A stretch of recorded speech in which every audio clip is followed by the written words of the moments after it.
Hello viewers, I hope all of you are fine.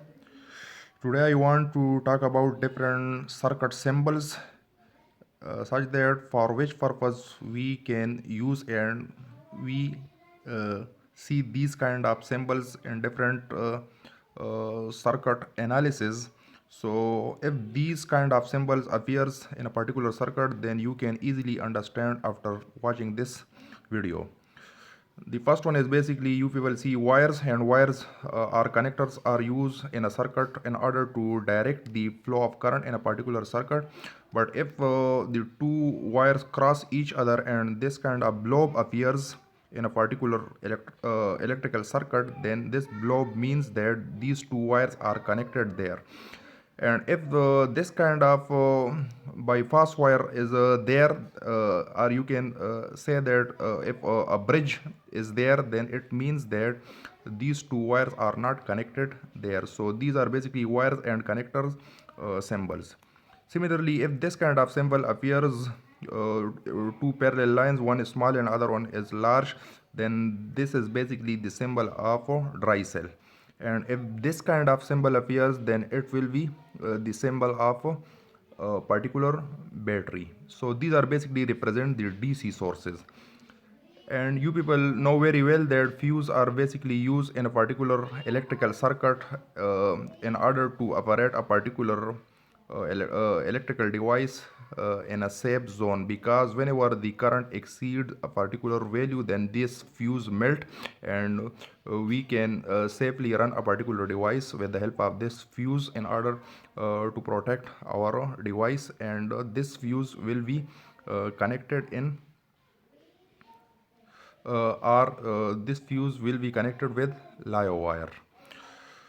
Now this one symbol is basically for low potential wire, or sometimes we can say that this is basically a ground wire. One is live wire and otherwise is a low potential wire. And sometimes the body of a particular or metallic body of particular object is also taken as a ground terminal, because the wire is connected to the body of particular device. And we can say that that is basically our ground terminal. So it depends upon the purpose, but mainly the ground wire is basically a low potential wire.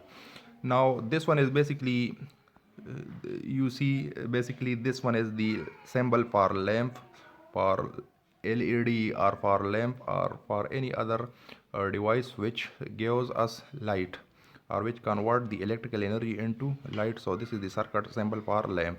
And these two symbols are basically for switch open and switch close.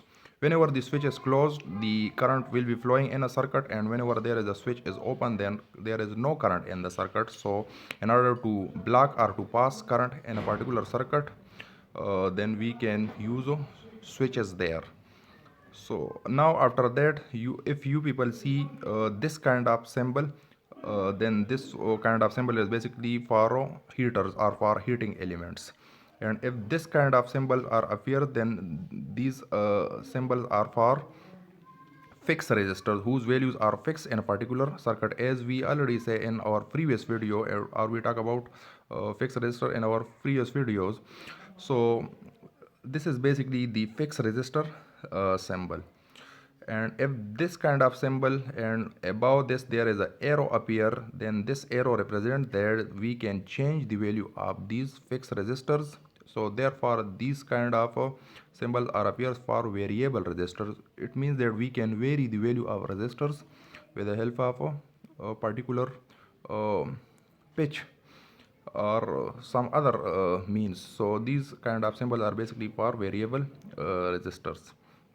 Now this one symbol, these two equal parallel lines appears in this case are basically for capacitor. And you know very well that capacitor is a device which store energy in its electric field, or which is used for storing charge. And there are different kind of capacitor: electrolytic capacitor, polar, non-polar capacitor, film capacitors, circular capacitor, cylindrical capacitor. So many types are there. So basically this is the circuit symbol for capacitor. I hope you like this video. Thanks for your time, and subscribe this channel for upcoming videos. Thank